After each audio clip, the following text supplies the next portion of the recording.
الحمد لله الحمد لله رب العالمين والصلاة والسلام على سيد المرسلين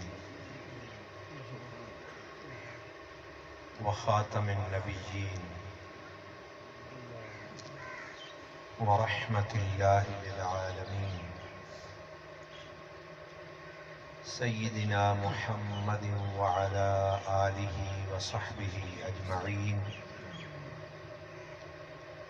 أما بعد فأعوذ بالله من الشيطان الرجيم. بسم الله الرحمن الرحيم.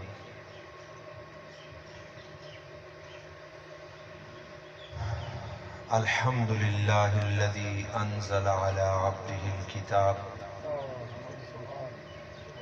ولم يجعل له عوجا قيما لينذر بأسا شديدا من لدنه ويبشر المؤمنين الذين يعملون الصالحات أن لهم أجرا حسنا إلى آخر السورة. صدق الله العظيم وصدق رسوله النبي الكريم. درود شریف پڑھیں. اللهم صل على سيدنا ومولانا محمد وعلى آل سيدنا ومولانا محمد وبارك وسلم وصل عليه. نہایت معزز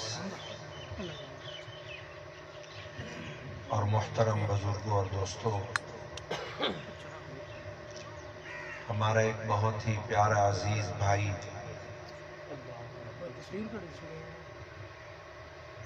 انعام کریم عالم نوجوانی میں اس دار فانی سے رخصت ہو کر آخرت کی منزل کی طرف روانہ ہو گیا ہے. اس کے ایصال ثواب کے لیے، دعائے مغفرت کے لیے سب ایمان والے آج اس محفل کے اندر تشریف فرما ہے. ایصال ثواب کی نیت سے قرآن پاک کی ایک عالی شان سورہ مبارکہ سورۃ الکہف کی تلاوت کا میں نے آغاز کیا ہے، کیونکہ اس سورہ مبارکہ میں اللہ تبارک و تعالی نے ہماری یہ جو دنیا کی زندگی ہے اس کے مقصد کو بیان فرمایا ہے. کیونکہ ہم لوگ دنیا میں آ تو گئے ہیں اور ایک بڑا عرصہ ہم نے دنیا میں گزار بھی لیا ہے. ہم میں سے اکثر لوگوں نے اپنا بچپن پورا کر لیا ہے، بہت سے لوگوں نے جوانی کا عرصہ بھی پورا کر لیا ہے، اور ہم میں سے بہت سے لوگ اپنی زندگی کا وقت پورا کر کے براستہ قبرستان میدان محشر کی طرف روانہ بھی ہو گئے ہیں. لیکن دنیا میں آنے کے بعد ہم نے یہ معلوم کرنے کی کوشش نہیں کی کہ اللہ نے ہمیں دنیا میں کیوں بھیجا ہے اور اس دنیا میں ہماری زندگی کا کیا مقصد ہے. باقی چیزوں کے بارے میں ہم نے کافی معلومات جمع کی ہیں. کھیتی باڑی کے بارے میں بھی ہم نے بہت علم حاصل کیا ہے، بہترین فصلیں ہم نے کاشت کی ہیں. انسان نے تجارت کو بھی سیکھا ہے کہ دکانیں کیسی چلائی جائیں، کون سے کاروبار میں پروفٹ زیادہ ہے، یہ بھی علم ہم نے حاصل کیا ہے. بہتر سے بہتر مکان بنانا، عالیشان سڑکیں تعمیر کرنا، یہ ساری چیزوں کے ہم ایکسپرٹ ہیں اور ان کو ہم نے سیکھا ہے. لیکن دنیا میں آنے کے بعد یہ نہیں سیکھا کہ زندگی کا مقصد کیا ہے اور میرے اللہ نے مجھے دنیا میں کیوں بھیجا. زندگی پوری ہو جاتی ہے، مقصد پورا نہیں ہوتا، کیونکہ مقصد کا علم ہی نہیں ہے. ہم دنیا میں آتے ہیں، باقی ساری چیزوں کے بارے میں معلومات جمع کرتے ہیں، لیکن کبھی ہم یہ سوال نہیں کرتے، نہ اپنے ماں باپ سے، نہ اپنے استادوں سے، نہ اپنے پیر و مرشد سے، کسی راہبر سے بھی ہم یہ نہیں پوچھتے کہ جناب ہماری زندگی کا کیا مقصد ہے، اللہ نے ہمیں دنیا میں کیوں بھیجا۔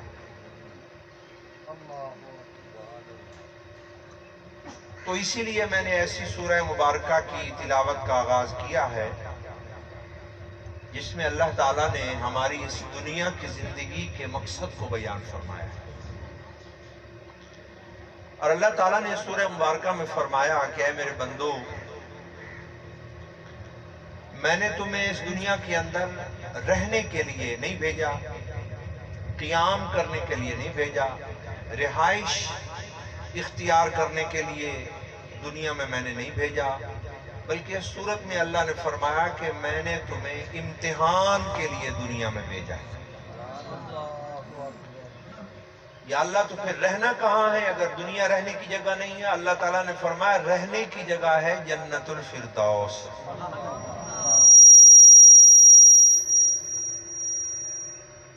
وہ اللہ نے ایک الگ بستی بسائی ہے، عالیشان جہان آباد کیا ہے جنت کا، ایک لامحدود جہان آباد کیا ہے۔ اللہ تعالیٰ نے فرمایا رہنا وہاں پر ہے۔ تو میرے مالک پھر دنیا میں کیا کرنا ہے؟ اللہ نے فرمایا دنیا میں نے تم سب کو امتحان کے لیے بھیجا ہے۔ اور اس سورہ مبارکہ میں اللہ تعالیٰ نے ارشاد فرمایا کہ اے میرے بندو،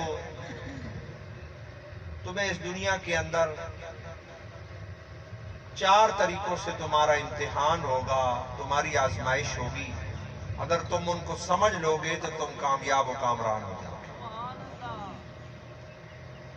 سب سے پہلے اللہ تعالیٰ نے سورت میں ارشاد فرمایا کہ جو سب سے بڑا امتحان ہے تمہارا اس دنیا کے اندر، وہ اللہ تعالیٰ فرماتے ہیں تمہارے ایمان کا امتحان۔ میں نے تمہیں اس دنیا کے اندر بھیجا ہے تاکہ تمہارے ایمان کی آزمائش ہو، امتحان لیا جائے کہ تم میں سے کتنے لوگ ہیں جنہوں نے رسمی طور پر کلمہ پڑھا ہے، رواج سمجھ کے کلمہ پڑھا ہے، کیونکہ علاقے میں لوگ یہ کلمہ پڑھتے ہیں تو انہوں نے کہا یہ رواج ہے اس علاقے کا تو ہم بھی یہ کلمہ پڑھ لیتے ہیں۔ وہ ایمان نہیں لائے، صرف انہوں نے رواج سمجھ کر کچھ الفاظ کو رٹ لیا۔ جیسے ایک آدمی نے مجھے بتایا، اس نے بتایا کہ بھائی امریکہ کے ساتھ ایک کافروں کا ملک ہے، اس کا نام ہے کینیڈا۔ تو اس نے مجھے بتایا کہ وہاں پہ ہم اسکول کے اندر تعلیم حاصل کرتے ہیں تو ہمارا جو استاد ہے جو ہمیں اسلام سکھاتا ہے، دینیات اسلامیات کی تعلیم دیتا ہے، وہ استاد ہمارا ہندو ہے، مسلمان نہیں۔ تو انہوں نے بتایا کہ جو وہ استاد ہے وہ بلیک بورڈ کے اوپر کلمہ لکھتا ہے، لا الہ الا اللہ محمد الرسول اللہ، پھر وہاں کی زبان انگریزی ہے، وہ نیچے اس کا ترجمہ بھی لکھتا ہے، ہمیں سکھاتا ہے کہ اس کلمے کا یہ معنی ہے۔ پھر وہ بسم اللہ الرحمن الرحیم بھی لکھتا ہے، پھر اس کا معنی بھی ہمیں سکھاتا ہے، پھر الحمد شریف بھی پوری لکھتا ہے، پھر سورۃ الاخلاص بھی لکھتا ہے۔ جو کورس کے اندر جتنا ہے ضروری چیزیں وہ ساری بلیک بورڈ پر ہمارا استاد لکھتا ہے اور ایک ایک لفظ کا معنی ہمیں سکھاتا ہے، اور مدت سے ہمارا استاد ہے اور وہ بوڑھا ہو گیا ہے تو اس نے سینکڑوں مرتبہ کلمہ لکھا اور کلمہ اس کو یاد بھی ہے لیکن وہ مسلمان نہیں۔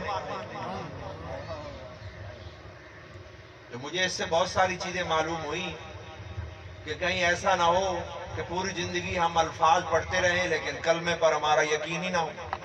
جیسے وہ ہندو استاد ہے، وہ بطور جاب کے ملازمت کے وہاں اسکول میں پڑھا تو رہا ہے کیونکہ اس کا سبجیکٹ ہے، جیسے کسی کا ریاضی، کسی کا انگلش اور کسی کا اسلامیات۔ تو خالی کلمہ یاد ہونا کافی نہیں ہے، کلمے کا یاد ہونا بھی ضروری ہے، اس کے الفاظ کا درست ہونا بھی ضروری ہے، اور کلمے کو سمجھ کر اس پر ایمان اور یقین پیدا کرنا بھی ضروری ہے۔ تو سب سے بڑا امتحان جو ہم اس دنیا میں دے رہے ہیں وہ ہمارے ایمان کا امتحان ہے، کیونکہ اللہ تعالیٰ فرماتے ہیں کہ میں دیکھنا چاہتا ہوں کہ کتنے بندے ہیں جنہوں نے رواج سمجھ کے رسمی طور پر کلمہ پڑھا ہے اور کتنے لوگ ہیں جنہوں نے دل سے کلمہ پڑھا ہے. جیسے قرآن مجید میں اللہ تعالیٰ نے فرمایا کہ احسب الناس ان یترکوا ان یقولوا آمنا وهم لا یفتنون. کیا لوگوں کا یہ خیال ہے کہ وہ زبانی کلامی کلمہ پڑھنے سے پاس ہو جائیں گے اور جنت میں داخل ہو جائیں گے؟ یہ اللہ نے قرآن میں کہا ہے، یہ میری آپ کی بات نہیں ہے.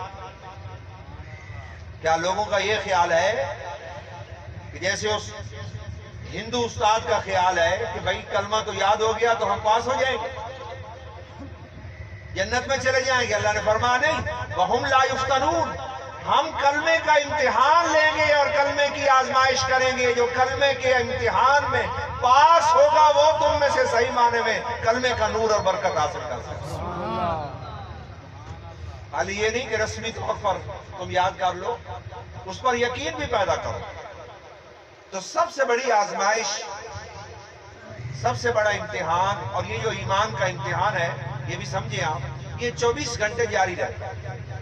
یہ کسی لیمیٹڈ ٹائم پر نہیں ہوتا کہ بھئی مسجد میں جائیں گے تو کلمے کا امتحان ہوگا، ایسی بات نہیں. پوری زندگی ایمان کا امتحان جاری رہتا ہے، پوری زندگی. جیسے میں ابھی اس کرسی پر بیٹھ کر آپ سے گفتگو کر رہا ہوں تو یہ بھی میرے ایمان کا امتحان ہے. میں اس وقت بھی ایمان کا امتحان دے رہا ہوں، کیونکہ میری کیا نیت ہے اس کو بھی نوٹ کیا جا رہا ہے کہ کیا یہ لوگوں کو متاثر کرنا چاہتا ہے، یہ چاہتا ہے کہ لوگ امپریس ہو جائیں، جذباتی ہو جائیں، میری شہرت ہو جائے، میں کچھ جھوٹے قصے، کچھ جھوٹے واقعات، کچھ کہانیاں ان کو سنا کر، ان کو سادہ لوگ ہیں، ان کو میں غلط رستہ بتاتا ہوں، اس سے میری انکم زیادہ ہو جائے گی، شہرت بڑھ جائے گی. آیا یہ میری نیت ہے، یا میں یہ دیکھ کر بیان کر رہا ہوں کہ جو کچھ میں بول رہا ہوں یہ میرے کلمے کا امتحان ہے، لا الہ الا اللہ کا بھی امتحان ہے، محمد الرسول اللہ کا بھی.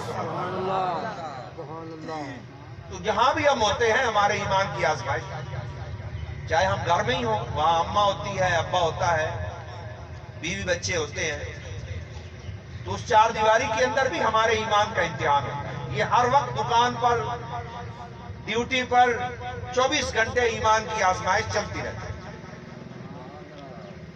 اب یہ چیز جب آپ کے ذہن میں آ گئی کہ سورہ مبارکہ میں اللہ تعالیٰ نے سب سے پہلے ایمان کے امتحان کا ذکر کیا ہے، یہاں پہ ایک اور چیز بھی آپ کی خدمت میں عرض کروں کہ جب آپ قرآن مجید کو ترجمے کے ساتھ پڑھیں گے تو آپ کو نظر آئے گا کہ قرآن مجید کا سب سے بڑا موضوع ایمان ہے. کسی چیز پر قرآن اتنا زور نہیں دیتا جتنا ایمان پہ زور دیتا ہے. یعنی آپ جب قرآن شروع کرتے ہیں تو آپ بسم اللہ الرحمن الرحیم سے شروع کرتے ہیں، تو پھر اس کے معنی پر آپ غور کریں کیا اس میں ایمان ہے یا نہیں.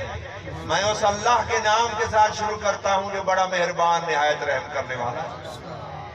تو کیا اللہ کا نام ہے یا نہیں؟ پھر اللہ کی صفات کہ جس اللہ پر میں ایمان رکھتا ہوں وہ کیسا اللہ ہے؟ وہ الرحمن الرحیم ہے، وہ بڑا مہربان ہے، ہمیشہ رحم کرنے والا ہے. ایمان سے سٹارٹ ہو رہا ہے قرآن.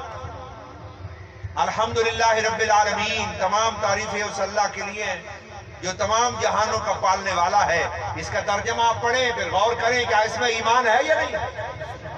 کہ تمام جہانوں کو کون پال رہا ہے، کون پرورش کر رہا ہے، کون نظام کائنات کو چلا رہا ہے، کس نے مجھے تخلیق کیا ہے، کس نے میرے اندر روح پھونکی ہے، اور نظام ہستی کس کے کنٹرول میں ہے. تو آپ الحمد شریف سے شروع کریں گے، والناس تک اگر آپ کسی ڈائری پر نوٹ کرتے جائیں آپ کو پتہ چلے گا کہ قرآن میرے اندر جو سب سے بڑی چیز پیدا کرنا چاہتا ہے وہ ایمان ہے. قرآن میرے اندر ایمان بھر رہا ہے. اس لیے عرض کر رہا ہوں کہ سب سے بڑی آزمائش، سب سے بڑا امتحان، جیسے ابھی میں یہاں پہ آیا تو انعام کریم کا جو ابو ہے، والد ہے، اس کو میں ملا اور تعزیت کی تو اس نے اپنے دکھ کا، غم کا، آنسوؤں کا اظہار کیا رو کر، لیکن روتے ہوئے بھی یہ ایک لفظ بول رہا تھا کہ الحمدللہ، سبحان اللہ. یہ ایمان ہے کہ ایمان والا اپنے لخت جگر کی جدائی پر رو بھی رہا ہے. وہ جو فطری غم ہے، وہ جو خون کی کشش ہے، وہ جو اللہ نے محبت دل میں ڈالی ہے، جیسے پیارے نبی علیہ السلام اپنے لخت جگر، حضرت ابراہیم جب فوت ہوئے پیارے نبی کے لخت جگر تو حضور رو رہے تھے، آنسوؤں کی برسات تھی۔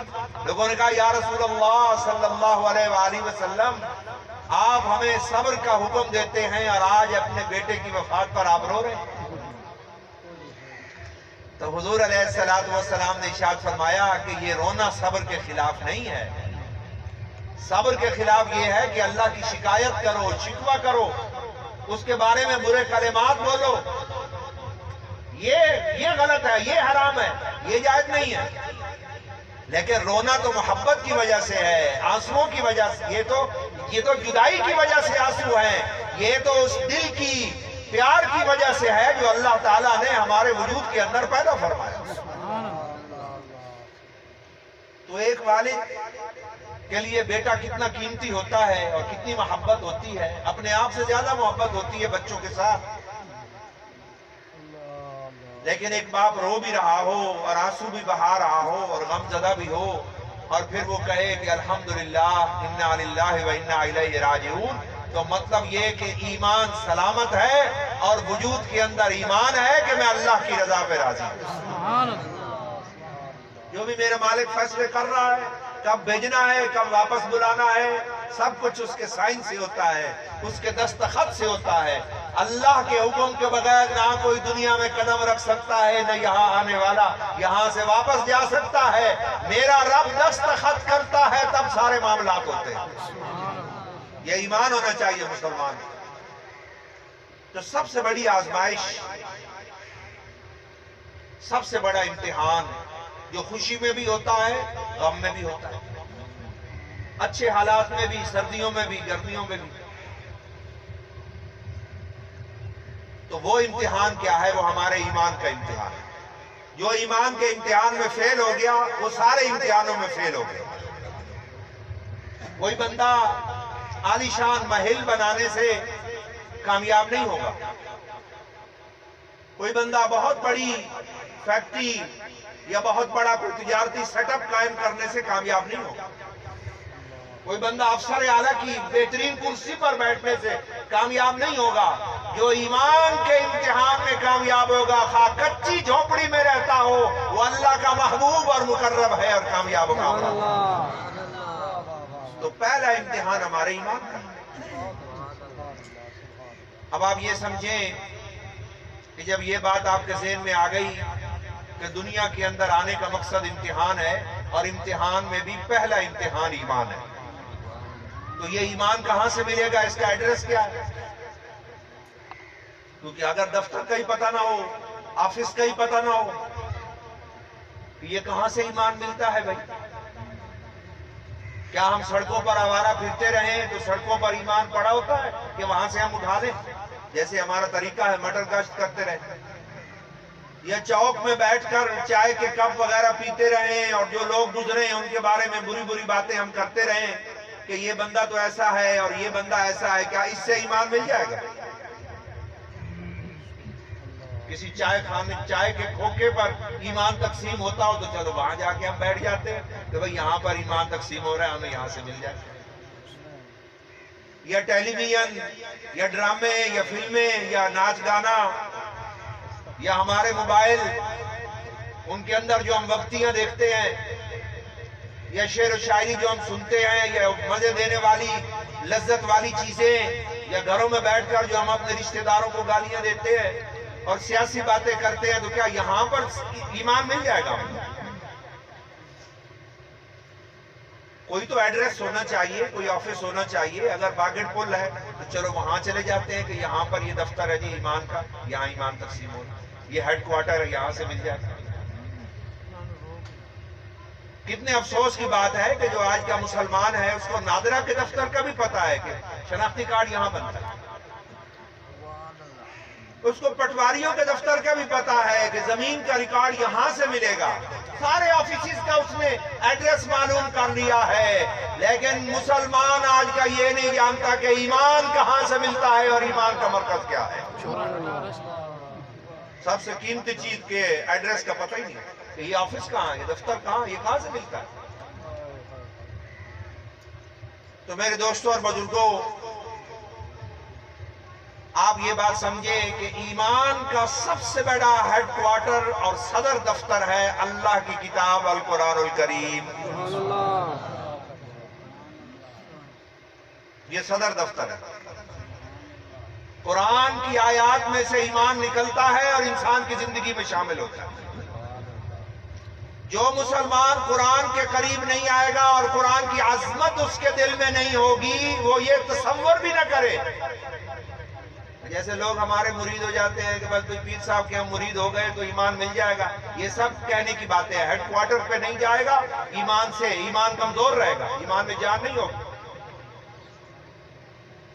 پیر صاحب تو اپنی شرینی لیں گے اور روانہ ہو جائیں گے، ایمان کہاں سے ملے گا؟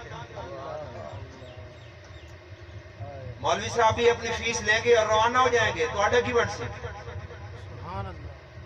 جھوٹے قصے کہانیوں پر آپ نہ جائیں، ٹھوس اور صحیح اور محکم جگہ پہ جائیں۔ اس لیے میں آپ کو بتا رہا ہوں کہ ایمان کا اصل ہیڈ کوارٹر ہے اللہ کی کتاب القرآن الکریم، اور وہ آفس آپ کے گھر میں بھی ہے اور وہ چشمہ آپ کے گھر میں بھی ہے۔ صرف یہ ہے کہ آپ کنیکشن کھولتے نہیں اور اس کو آن نہیں کرتے۔ موبائل آپ کا آن ہے لیکن قرآن آپ کا آف ہے، بند ہے۔ صرف یہ فرق ہے، یہ نہیں کہ آپ کے گھر میں کنیکشن نہیں ہے۔ کوئی مسلمان ایسا نہیں جس کے گھر میں قرآن نہ ہو، ہر مسلمان کے گھر میں قرآن ہے، لیکن قرآن بند ہے، کھلا ہوا نہیں۔ باقی چیزیں کھلی ہوئی ہیں، ٹیلی ویژن آن کرو، موبائل کو چارج کرو، آن کرو، فلمیں، گانے، وقتیاں سب آن کرو۔ قرآن کو کوئی آن نہیں کرتا کہ قرآن کو کھولوں تاکہ اس کی آیتوں میں سے ایمان نکلے اور میری زندگی میں آئے۔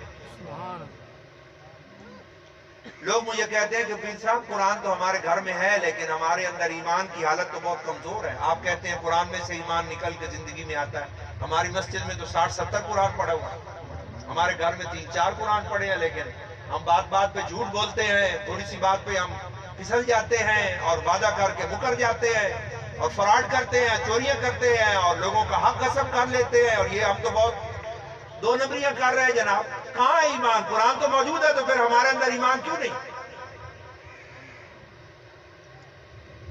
تو میں آپ کی خدمت میں عرض کرنا چاہتا ہوں کہ قرآن سے فائدہ اٹھانے کے لیے ضروری ہے، ہر چیز سے فائدہ اٹھانے کے لیے اس کے آداب کو پورا کرنا ضروری ہے۔ اگر وہ آداب آپ پورے نہیں کریں گے تو آپ کو فائدہ نہیں ہوگا۔ جیسے یہ پانی میرے سامنے رکھا ہے، تو اگر یہ جگ میں پڑا رہے تو مجھے فائدہ نہیں ہوگا جب تک میں اس کو پیوں گا نہیں، جس کو اپنی زندگی میں شامل نہیں کروں گا۔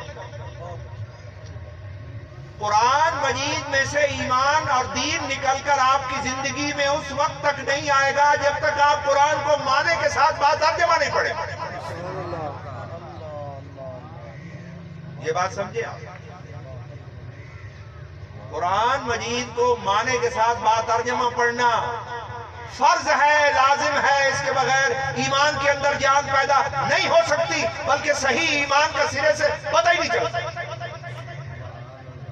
ہر کوئی آپ کو کوئی ٹرک لگائے گا، کوئی فراڈ لگائے گا، اپنی فیس لے گا اور روانہ ہو جائے گا۔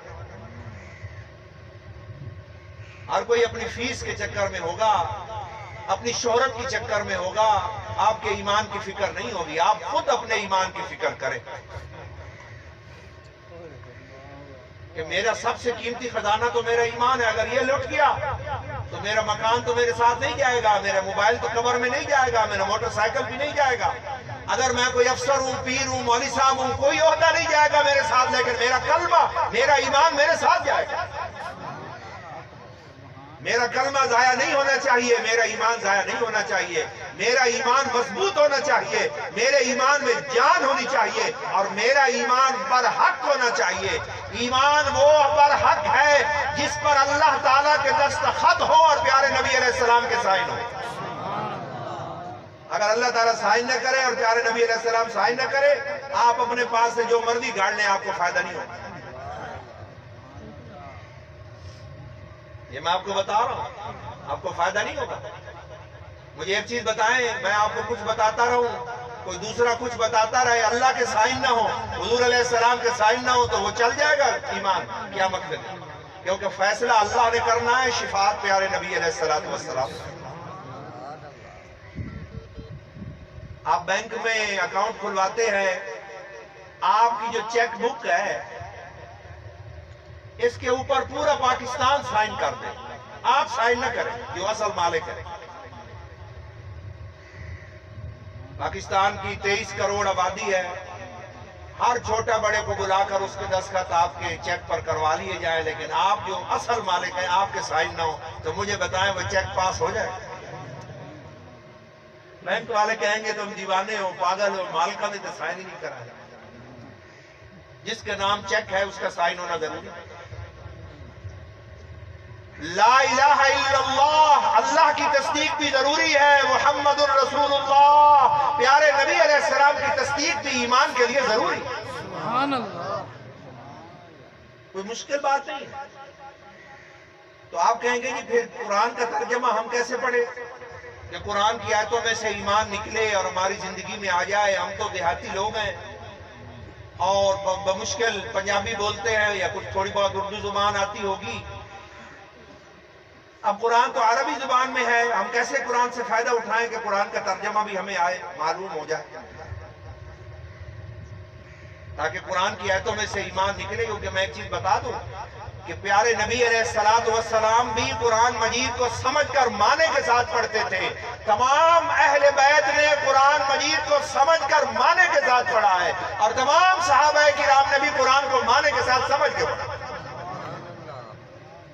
اگر آپ قرآن کو سمجھ کے نہیں پڑھیں گے، مطلب یہ ہے کہ آپ اس طرح نہیں پڑھ رہے جیسے حضور علیہ السلام کا طریقہ ہے۔ اگر آپ قرآن کو ترجمے کے ساتھ معنی کے ساتھ نہیں پڑھیں گے تو مطلب یہ کہ آپ اس طرح قرآن کو نہیں پڑھ رہے جیسے حضرت امام حسین علیہ السلام نے پڑھا، جیسے حضرت امام حسن علیہ السلام نے پڑھا، جیسے خاتون جنت حضرت فاطمہ الزہرا سلام اللہ علیہا نے پڑھا، جیسے صحابہ کرام نے پڑھا۔ مطلب یہ کہ آپ اس طرح نہیں پڑھ رہے ہیں، آپ نے اپنا طریقہ خود ایجاد کیا۔ وہ سب لوگ قرآن کو سمجھ کے پڑھتے تھے، جو آیت پڑھتے تھے اس کا معنی بھی ان اللہ کے پیاروں کو معلوم ہوتا تھا۔ آپ بھی قرآن کو اسی طرح پڑھتے۔ آپ کہیں گے جی عربی تھا قرآن، وہ سارے اللہ کے پیارے تو عربی زبان کو جانتے تھے، ان کے لیے آسان تھا، اب ہم کیا کریں؟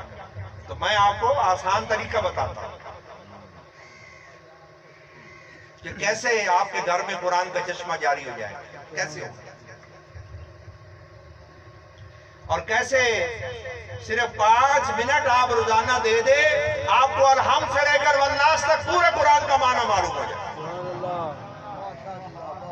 5 منٹ آپ، میں پہاڑ لوڈ نہیں کروں گا کہ آپ پریشان ہو جائیں کہ بھائی پیر صاحب نے تو اتنی مشکل بات کر دی، اب ہم سے تو یہ ہوگا ہی نہیں۔ ایسی بات نہیں کرتا۔ نہ میں آپ کو یہ کہتا ہوں کہ جائیں درس میں داخل ہو جائیں، کیونکہ آپ کے بچے ہیں، بچیاں ہیں، رسپانسبلٹیز ہیں، گھر کی حفاظت ہے، روزگار ہے، سارا سلسلہ ہے آپ کا۔ میں آپ کو وہ بات نہیں کرتا۔ مجھے پتا ہے آپ بال بچوں کو چھوڑ کر کسی درس میں داخل نہیں ہو سکتے۔ آپ کے لیے وہ طریقہ سوٹیبل ہے کہ آپ کا گھر بھی چلے، آپ کی کھیتی باڑی بھی چلے، بچوں کا نظام بھی چلے، اور پورے قرآن کا معنی بھی آپ کو معلوم ہو جائے، اور پیسے بھی زیادہ خرچ نہ ہو، کیونکہ غریب بھی ہے امیر بھی ہے۔ ایسی بات نہ ہو کہ بھائی کروڑوں روپے کا خرچہ ہوتا ہے، اور محتاجی بھی نہ ہو، کیونکہ پیر صاحب کو بلائیں گے تو پھر محتاجی اتنی شرینی کی جو اکٹھی کرے سو، مولوی صاحب کو بلائیں گے تو پھر وہ محتاجی، پھر اتنی